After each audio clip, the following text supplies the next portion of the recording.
Hello, we are live now. Hello, everybody. I'm already seeing some familiar faces in the chat room. Anyone in the chat room, can you send me a message if you can hear me clearly?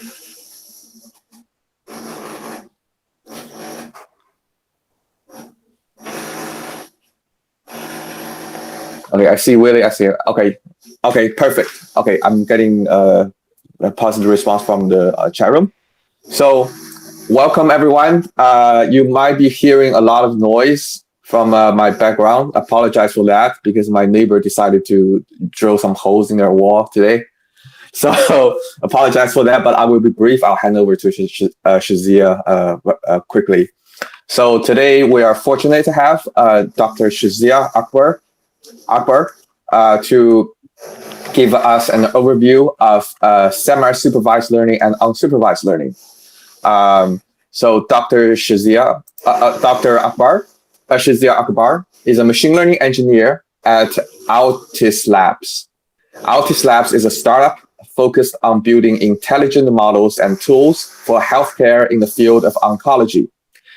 She recently completed her postdoctoral training at the Department of Medical Biophysics at the University of Toronto, and was also an affiliate of the Vector Institute.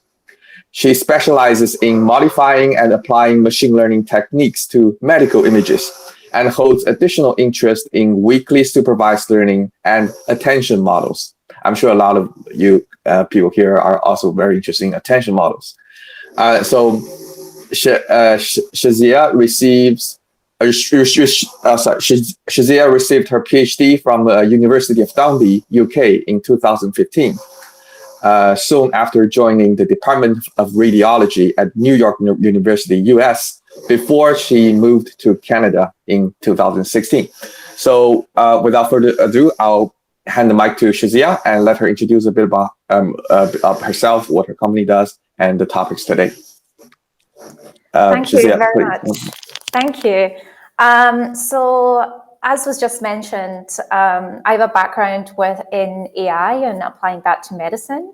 Specifically, just now, we're kind of looking to apply artificial intelligence to help pharma make intelligent decisions when they're running clinical trials and to measure the efficacy of drugs automatically.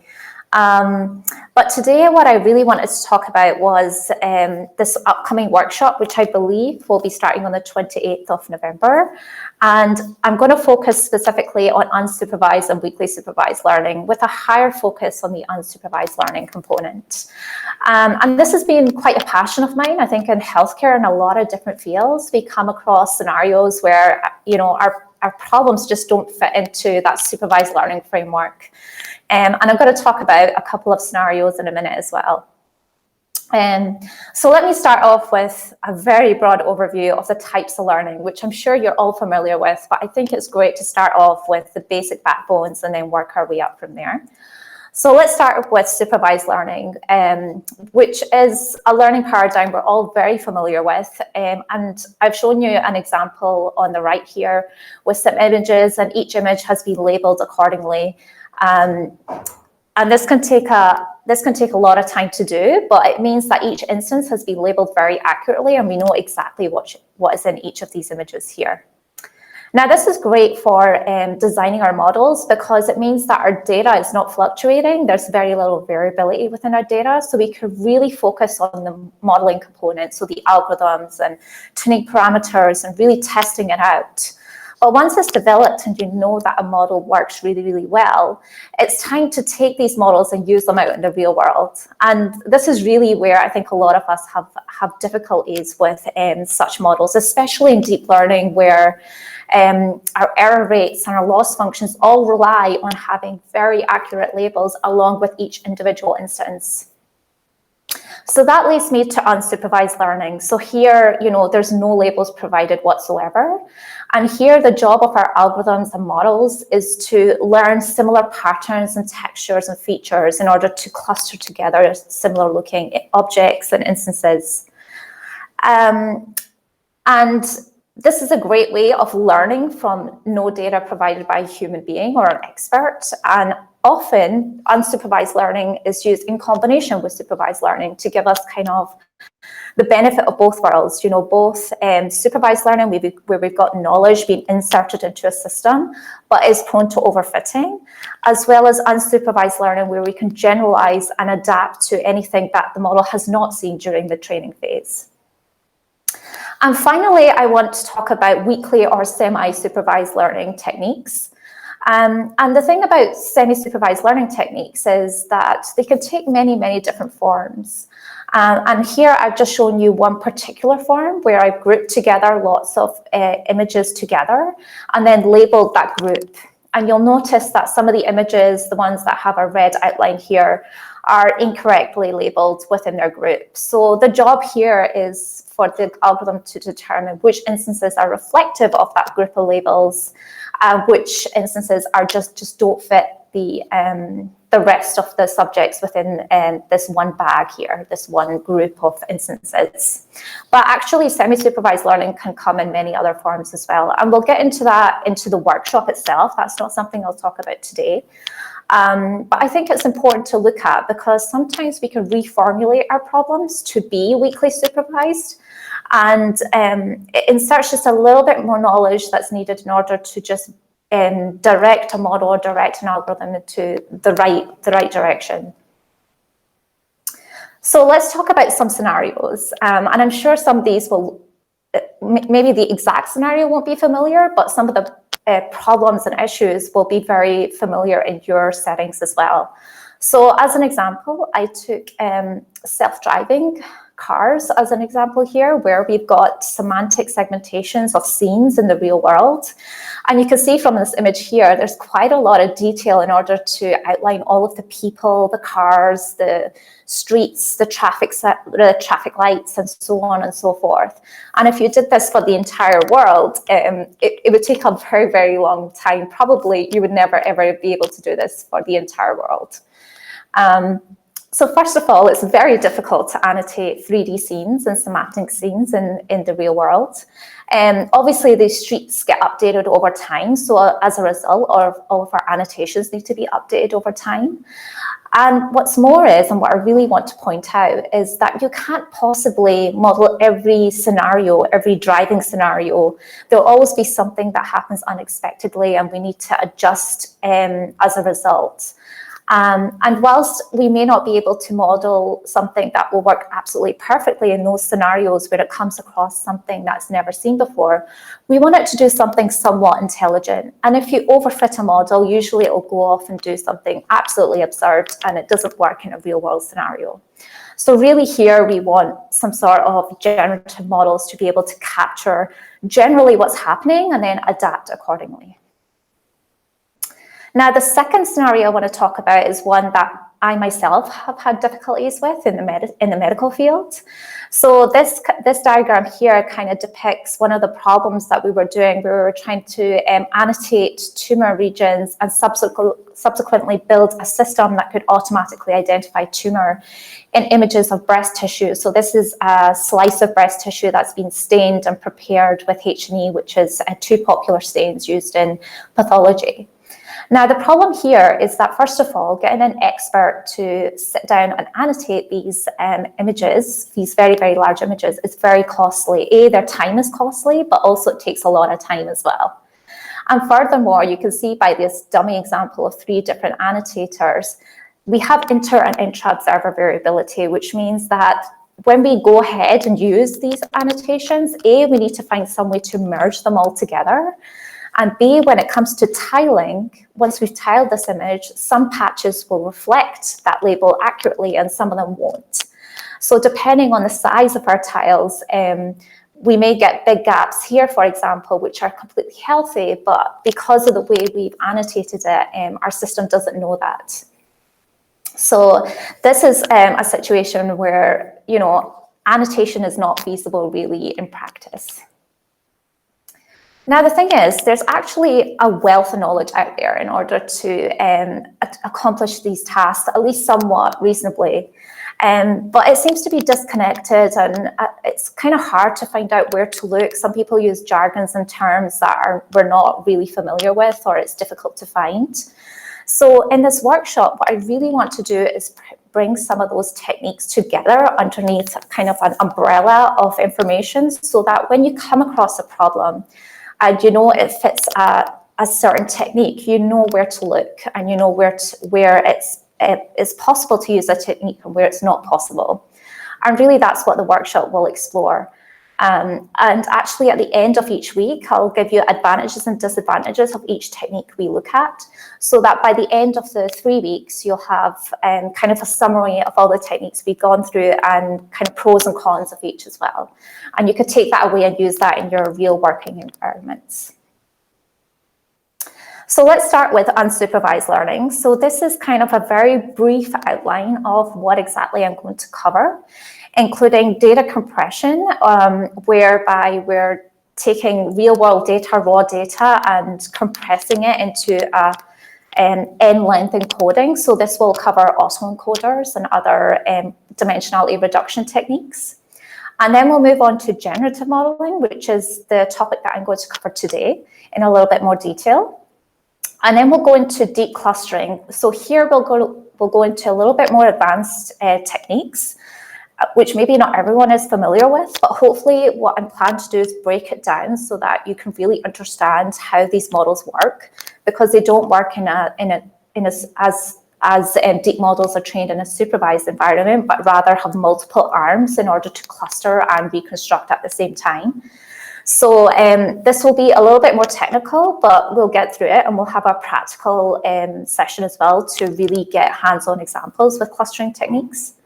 And then finally, if I have time, I would like to go into predictive networks as well, which are fairly new, and it's the ability to predict future events and set a time series data. So this has been used in video, where you have several frames and you want to predict what's going to happen in the next frame based on how an object is moving in a scene, for example. So I'm going to go into generative modeling today, and I'm going to start off with a very brief overview of what exactly generative models are. So generative models are, they encompass a wide range of techniques whereby you have a probability distribution which represents your data in some shape or form. And by sampling from that distribution, you can actually generate new data points, which can augment your data, but also give you some insight into what you've captured in that probabilistic distribution as well. Now, the forms of those distributions can range substantially. You know, generative models are not fixed to a specific probability distribution when it comes to representing your data. So I'm going to talk about variational autoencoders, which are based on unit Gaussians, but in theory, you can use any other types of models in order to capture what's really the important attributes in your data. So in the real world, we see generative models which come in these kind of shapes and forms. Generating paintings automatically. So this is the idea of capturing styles of painting and be able to create new images as a result.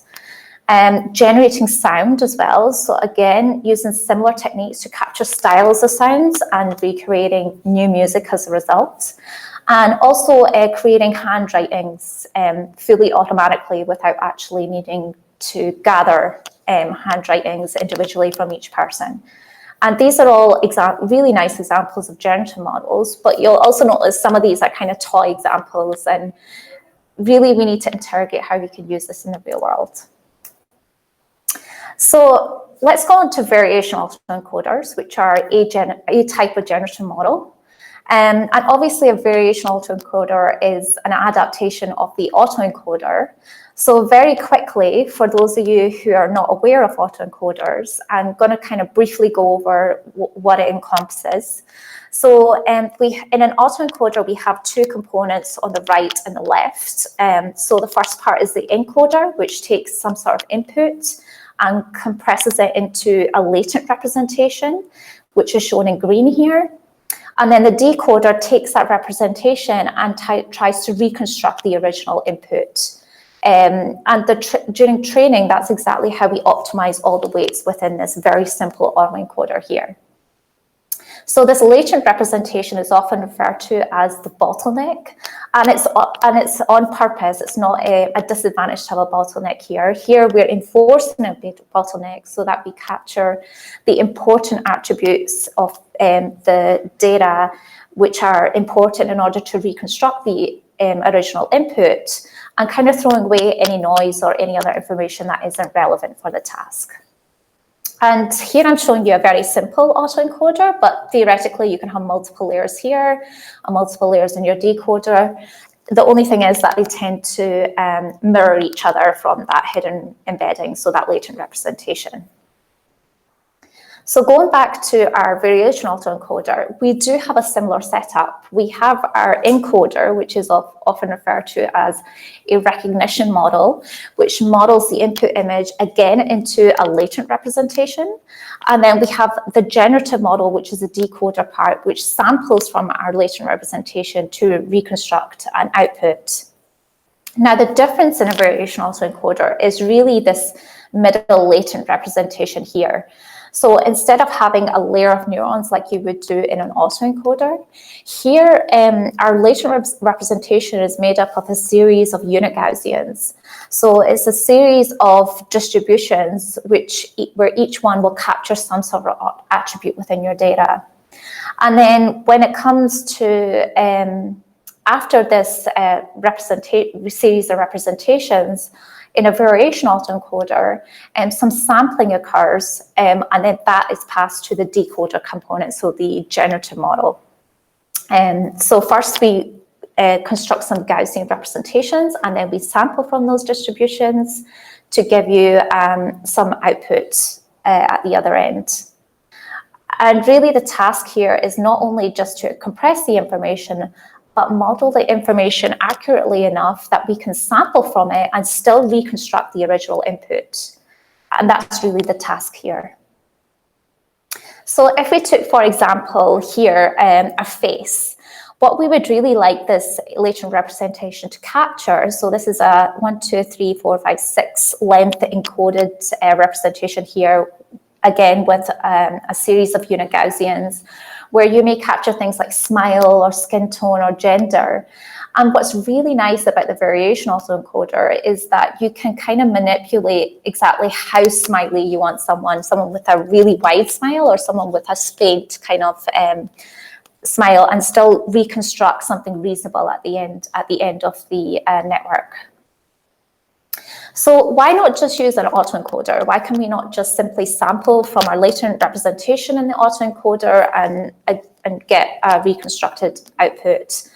The reason is because that the autoencoder is, because it's not got that constraint in the middle here, it's kind of free to learn whatever it wants within that latent representation, as long as it's reconstructing original input data accurately. And what that means is that those latent representations may not actually be meaningful or interpretable or intuitive as a result. And it's similar to PCA in that regard, that it's just doing some sort of dimensionality reduction.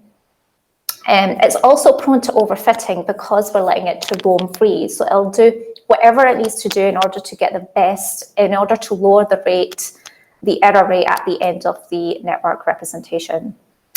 Whereas with variational autoencoders, we can actually manipulate that latent representation and kind of look at those distributions in order to get images that look realistic and kind of are highly variable as well. And this is great for example, if you want to augment our data. So if you don't have enough data to begin with and you want some way of augmenting it, variational autoencoders are a great way of doing that, because you can kind of manipulate each one of these probabilistic distributions as much as you want and still recreate something useful at the end of the day. Whereas with an autoencoder, if you try to manipulate that latent representation, what's most likely to happen is something will be outputted, but it won't be anything intuitive or realistic, because it's kind of overfit to whatever you've trained it to. So theoretically, a variational autoencoder sounds like a great generative model. However, in order to really implement this in practice, there's a few checks we need to perform in order to set all those weights and to get all those Gaussians working as they should do as well.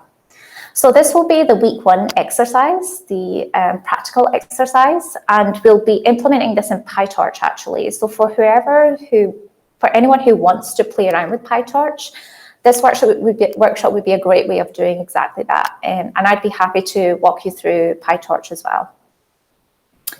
So I kind of mentioned that we have our encoder and decoder components. And when it comes to implementing a VE, these are simply layers. So these can be linear layers or they can be convolutional layers, and you can add whatever you want in between them, batch norm or whatever you want in order to get your input data into that compressed representation in the middle here.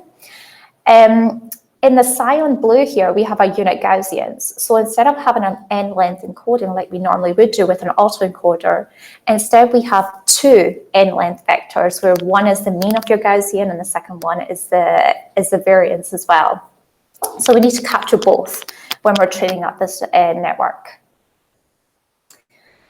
So when it comes to training the network and setting all the weights within the latent representation as well as the rest of the network, the loss function that we use when we implement a variational autoencoder is made up of 2 components. So one is the negative log likelihood, which is measuring the error at the end of the day, so making sure the reconstructed output looks something like the input. And so that's probably what you would traditionally see in an autoencoder. But the second term here is called the KL divergence, and it's a regularizer, and this is what makes the VE different from a traditional autoencoder. So the KL divergence method is a way of measuring how much 2 probability distributions diverge from one another. So it's kind of a distance metric, I guess, between 2 different probability distributions. And because we're assuming a Gaussian distribution, the KL divergence looks like this, where we have the true distribution on the top here and the approximate one within the latent representation shown as Q here.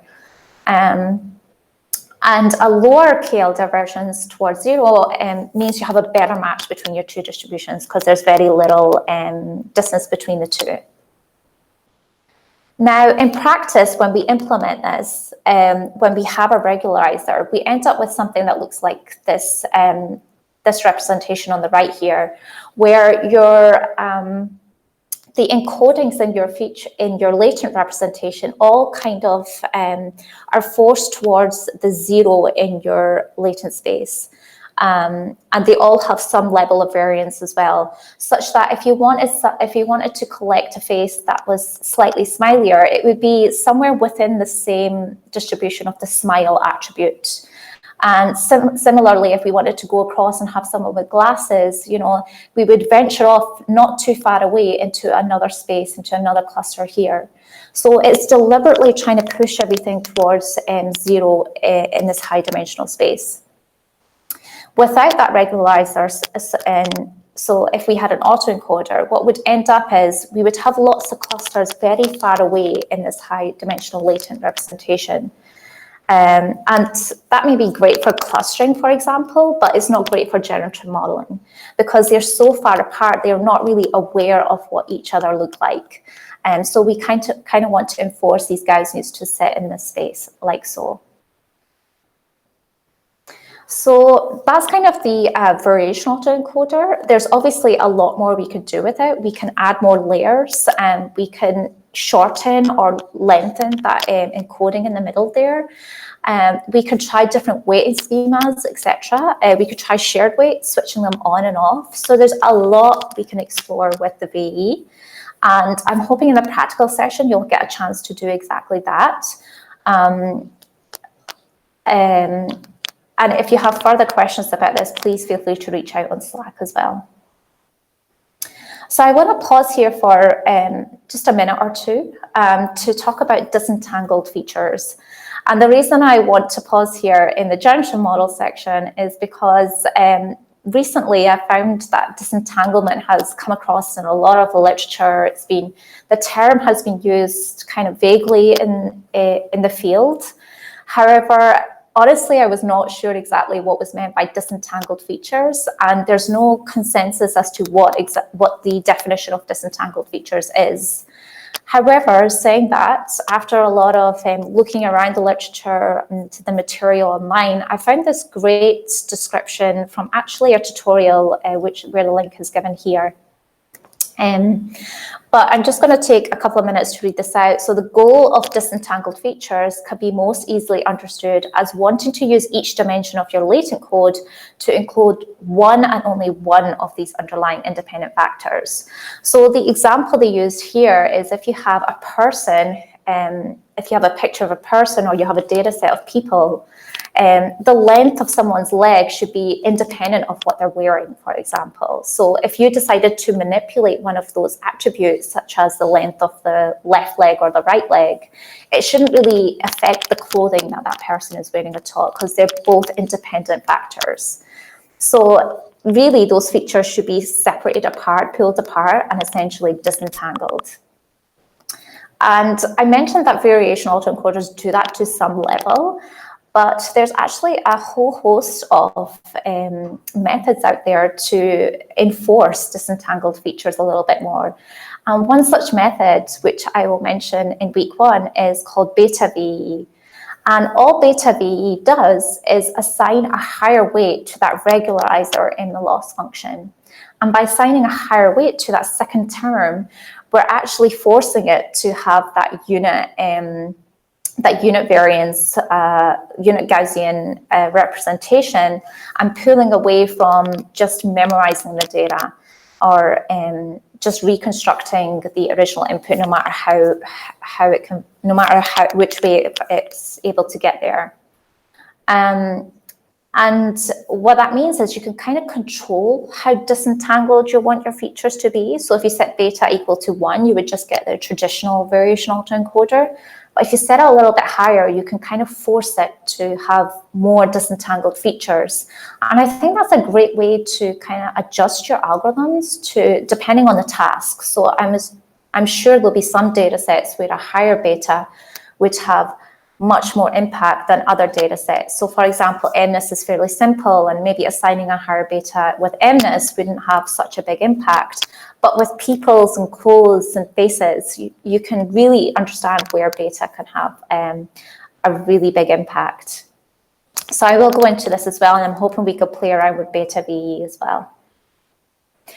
Now, I don't think you can mention generative models without mentioning GANs. It's something we've kind of all came across, and there's been many variations on GANs as well. I'm not going to spend too much time on this bit today, but I do want to mention that it works fairly differently from this autoencoder setup where we have an encoder and decoder. However, the network models and architectures are very similar. The difference here is that we have a generator which generates new images, like our generative model in the VE, but by giving it both fake images generated automatically and our training set together, we can build the second part here, which is called the discriminator.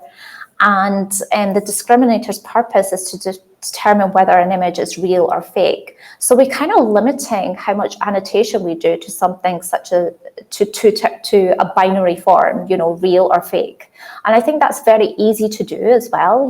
It's very easy to tell an algorithm this is real or this is fake. And I think this works with a lot of the different problems that we're working with in the real world. And furthermore, by having this discriminator, the model itself is learning which differences need to occur, which changes need to occur in order to make images more lifelike. So again, it's creating images that are similar to our training set, but have some sort of differences as well.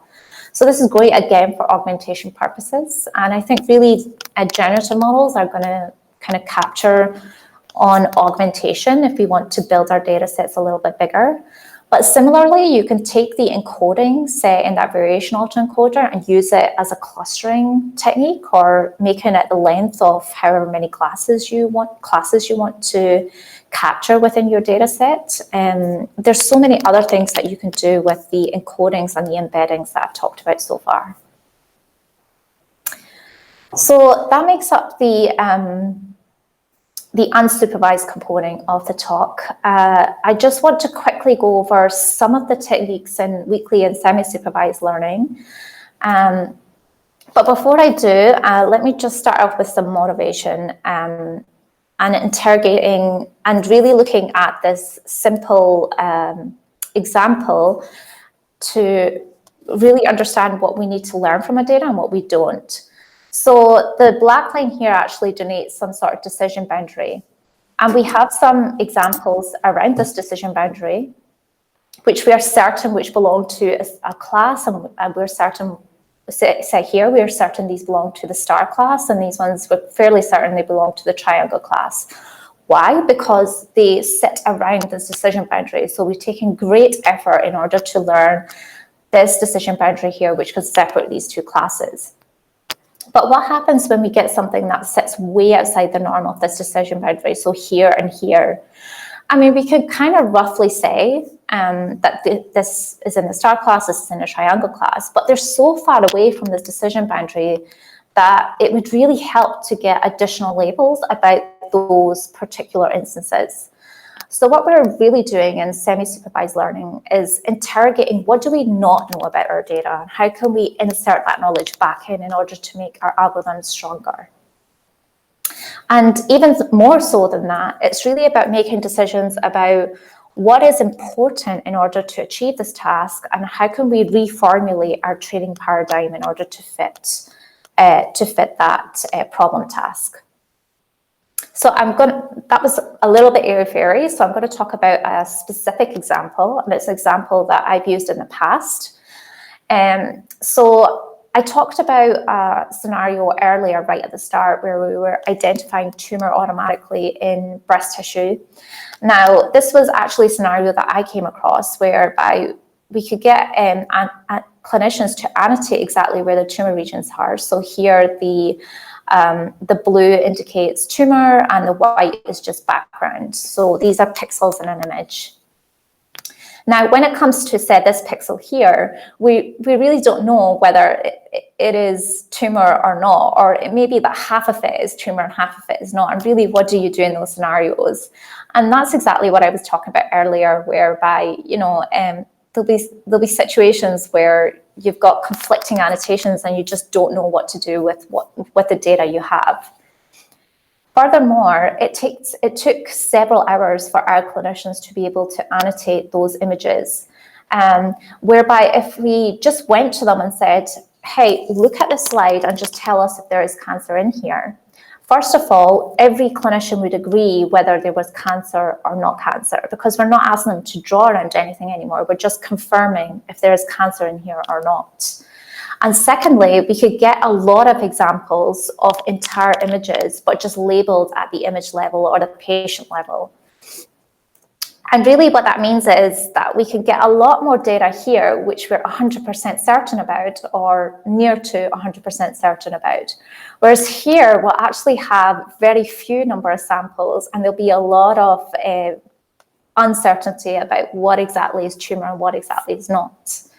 So adjusting this problem and reformulating it to a weekly supervised learning approach kind of helps us out, because we can get more big data and just ask our algorithms to figure out where the important information is and where the unimportant information is.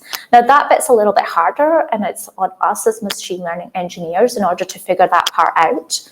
But in terms of our users and our annotator, it makes their lives a lot easier, and it makes much more sense for them to be able to give this sort of input than it is this sort of input. And I would actually like to take the workshop as a great opportunity to throw your ideas onto other people who are working maybe in similar fields and reformulate your problems such that you're getting the most out of your data. And I find that it's quite easy to do that if you're talking with other people and talking your problems out. So that brings me to the topics I will be covering in the weekly or semi-supervised learning approach. So I want to start off with some work about pseudo-labeling, move on to active learning, and then finally multiple instance learning. And the thing is, with this particular learning technique, weekly and semi-supervised learning, there's so many different techniques, but they're all very few examples of each different technique. So I may only be able to cover a small portion of the entire literature, even by just going through these 4 things. But at least you'll get some idea of the kind of terms that are being used, and the types of networks and loss functions that are being used as well. So let's start off with pseudo-labeling, because I think it's a great way of gathering data when you don't have any at all, or you have very few. So pseudo-labeling is the ability to generate labels automatically if we can't even get a human to provide the labels in the first place. And there's actually a website out there called Snorkel, where you can model your labels as functions, which I think is quite fascinating. It's something I've never seen before. But different from that, we're actually going to take a look at the literature where labels are provided for each instance, as we would do in a supervised learning approach. And we have some human labelers in the framework, but they're only labeling what we're finding very difficult to label automatically. So it's almost clever labeling rather than trying to label absolutely everything manually. And I think it's a great field to look at. Now, the payment here is that, yes, we can use unlabeled data sets, but we do need some manual effort. So nothing is for free. We can't take a completely unlabeled data set, have it all labeled perfectly. I think that's unreasonable. And I think for most of our problems, that just doesn't work. And then moving on from that, I'm going to look at something very similar, but it's called slightly different. It's called active learning. And in active learning, instead of a model going away and labeling our data sets, here the algorithm is looking at what it's learned already and choosing examples where it's really not clear what the correct label should be, and giving that to some sort of human or oracle, and then they label it, and then that information is fed back into the model. So this iterative loop that it goes through of collecting samples, which is not 100% sure about, giving it to a human, and just feeding that back into the model, that additional knowledge, it's a very smart way of labeling your data sets. So if you have someone, maybe one person annotating your data set, and you know they don't have a lot of time to spare, this is actually a great way of labeling your data sets. And I didn't put it here, but I also want to touch on some multiple instance learning techniques, which is something that I have looked at myself. And I kind of showed you that right at the start, where I grouped together lots of instances and labeled them. So in multiple instance learning, we group together lots of instances into what we call bags and label those bags. However, there's an assumption that some of those instances within those bags may or may not reflect the bag level label. And there's actually a few people who have looked at that, and it's a technique that's taken from the 1990s and has been applied to deep learning. And I really want to explore some of those techniques as well. So if you would like to learn more and kind of dive a little bit deeper into all of these subjects, feel free to sign up for the workshop. If you're unclear and you would like some more clarification about topics or what exactly I cover, or what exactly is going to happen in the practical sessions, feel free to ask your questions on Slack. I will try my best to answer your questions before the workshop starts. Speaking of questions, we already have a few queued up. Really? Yes. So you mentioned different, in addition to unsupervised and semi-supervised. Someone also asked, could you touch a little bit upon or make a comment on self-supervised learning, which I think it's probably has some more recent advances. Self-supervised learning. Honestly, I have not looked at self-supervised learning myself. I would have to go away and research that before I talked about it. From what I understand, that kind of ties in with curriculum learning as well, doesn't it? Okay. So before we continue with the question, I just want to remind everyone that as an ACE member, each of you, most of you, if you have been with us for a while, we generate a personalized discount code for you.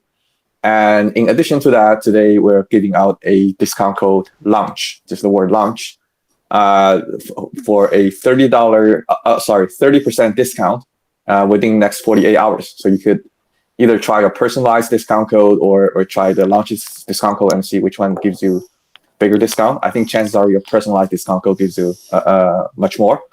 And also, I want to remind everybody that your personalized in addition to your own personalized discount code, you have friends referral code. So it's just your name dash friends. You can check out your code in the member area, and it will also give you comparable amount of discount to your friends. You can use it for like 2 or 3 times. I don't remember the exact number. So feel free to take advantage of that. So okay, with that, let's go to the next question. So we have 2 questions about beta VAE and disentanglement. So this first question, I think you touched upon a little bit. Is there a rule of thumb about what data sets can be disentangled? As far as I know, no, so you can do it with text data, you can do it with image data, you can do it with video data. Disentanglement is kind of it's a very broad term that's being used in statistics as well. It's just kind of been taken and used in AI and deep learning recently. So no, I don't think there's any restrictions about where you can use the term disentanglement. It's just certain people are obviously using them for certain purposes. I can't think of any work off the top of my head which is dealing with text, but I do know that it is being used in text as well. And I'll be happy to go over that in the workshop. All right. So another question about beta VAE is how do you find beta? Do you tune the hyperparameter, and what's the process of finding the value? So in the paper that I read, which was the original beta VAE paper, it's a set parameter, it's not learned. But I don't see any reason why you couldn't learn that parameter. Yeah, I couldn't see any reason why you wouldn't. It would just take a lot of time, I guess, and you would need to somehow validate that it's working. So the problem with a lot of these techniques is that actually evaluating how they're working is often a visual exercise, and it's often mapping them onto, say, a 2 or 3D space and looking at certain features one at a time. So yes, you could train it, but how would you need to find some way of validating if it's working or not, perhaps coming up with a disentanglement metric in order to achieve that. All right. So are medical images the type of data set that we will use in the workshop? No, I think the medical images might be a bit big to work with. If anyone wants to work with medical images, I'll probably give them toy medical images like Mimic. But no, I was planning on using fairly generic images to begin with, and then also rolling out slightly larger data sets.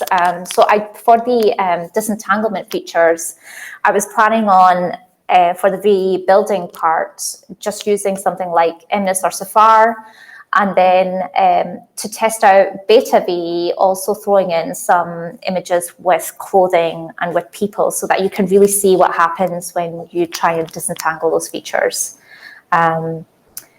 But open to suggestion with that as well. If you would like to try out certain types of images, let me know and I'll see what I can do. Okay, so as Shazia mentioned, you as a participant, you also get to shape to extend the content of the workshop. So feel free to give feedback to us. We always appreciate that. So another question, sort of related to data as well. So can I disentangle even tabular data? What can be the use case? Where in statistics is disentanglement used? Well, it's actually 3 questions. I honestly don't know how to answer that question, to be honest, because I don't know how disentanglement is being used in statistics currently. I would imagine it's being used very similarly to how we're using it in deep learning, in that you have a set of features and you want to be able to manipulate one feature without affecting the other features too much. So for example, if we were looking at a genetic signature or something, and we wanted to see how a particular gene affected the overall survival or something, so we could tweak that gene up and down, and theoretically it wouldn't affect other genes in that same sequence. That's an example off the top of my head. Okay, we have another question about the workshop. So what deep learning clustering methods are going to be discussed in the workshop?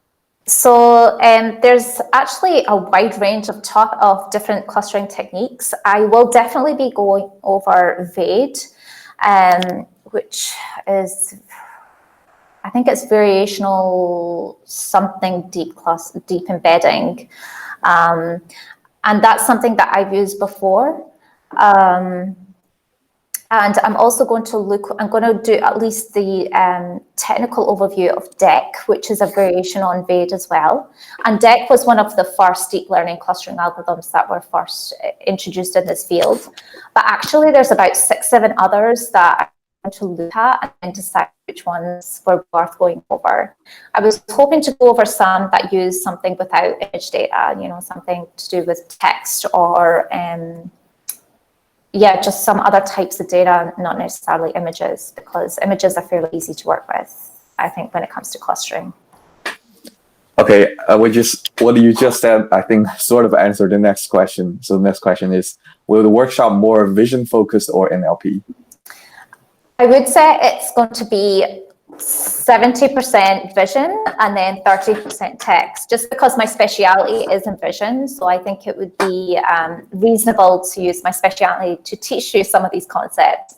But I also would like to explore some of the other techniques out there for other types of data. So I want to at least take one of the workshop sessions and really look at text data a little bit more. The reason why I didn't go particularly into text as well was because a lot of the unsupervised techniques, such as BART, I know the AISC group has already had several sessions on and discussions about BART and variations on it. So I didn't want to give you the same material over and over again. I see. So,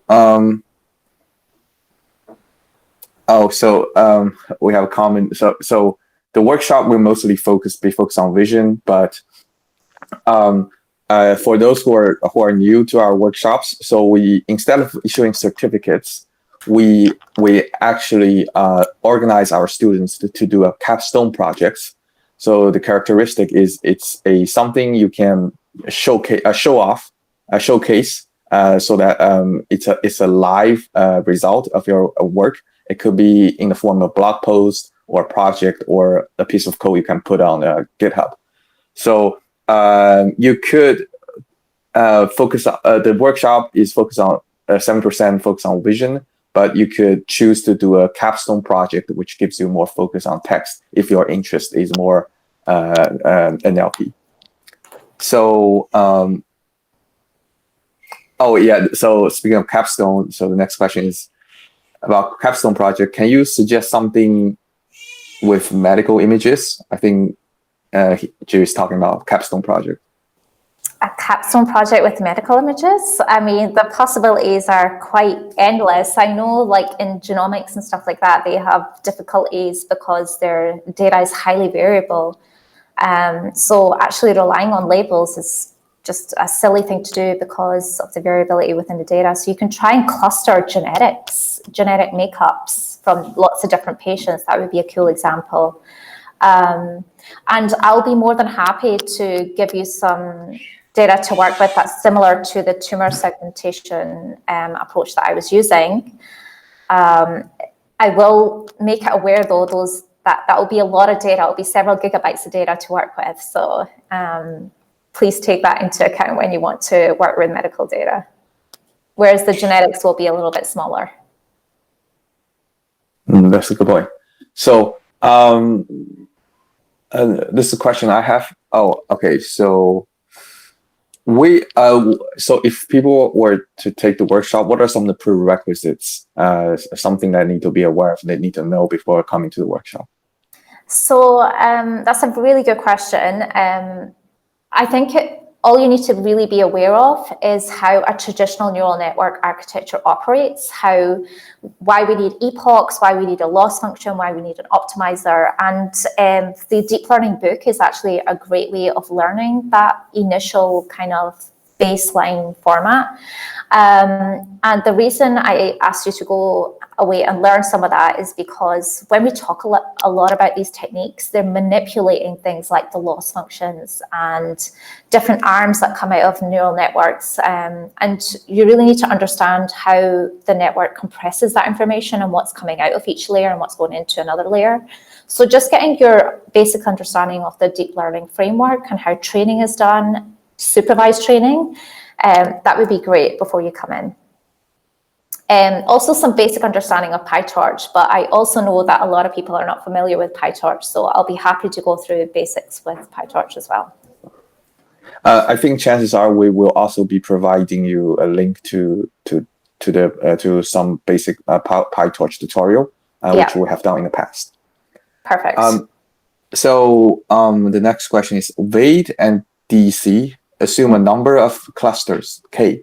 So the K is assumed. So the question is, are we going to discuss methods which are non-parametric, which uses like Dirichlet process?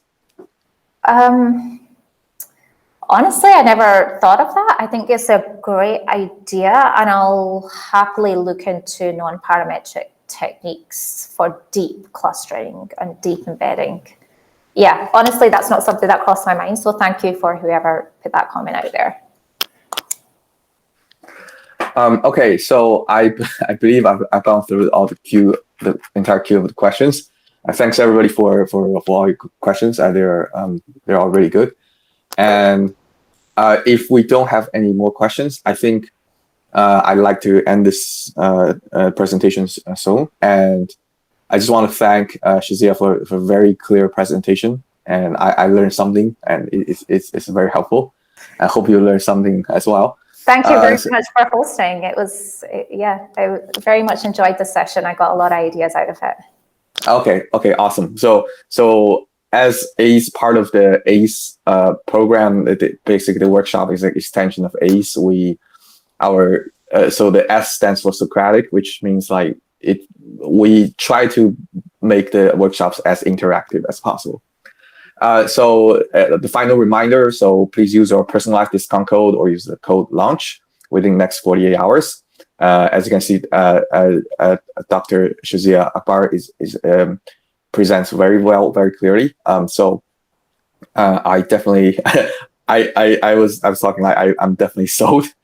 So for the workshop, I want to learn something, and thank everybody who joined us. And if you have further questions, like Shazia mentioned, you can post on Slack. We'll try our best to answer our questions. All right. Thanks again, everybody, and thank you, Shazia. So we will see you next time. Thank you.